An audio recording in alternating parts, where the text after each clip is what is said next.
Ce corbillard n'arrive pas à cheval, mais sur une remorque. Il a officié pendant plus d'une centaine d'années pour les convois mortuaires du Bois-Plage. Il entre ici dans l'ancien hôpital de Saint-Martin pour une exposition intitulée Voyager autrement, corbillard rété. On a la chance d'en avoir gardé 8 sur l'île de Ré, sur les 10 communes.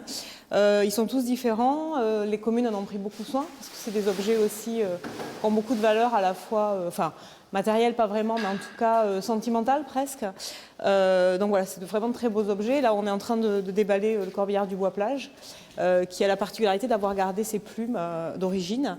Il est, c'est vrai, en excellent état. Ça c'est le drap mortuaire qui a été plié.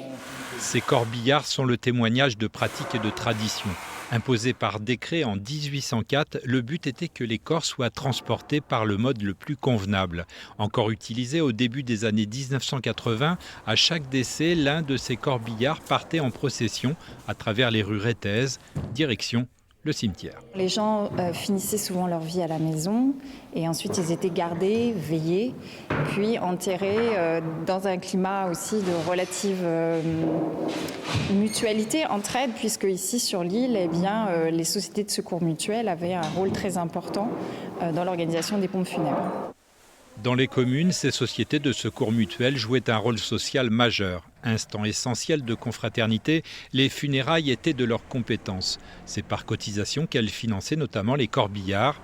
Sur les 8 conservés sur l'île, pas un ne ressemble à l'autre, mais tous ont ponctué sur des générations la vie rétaise.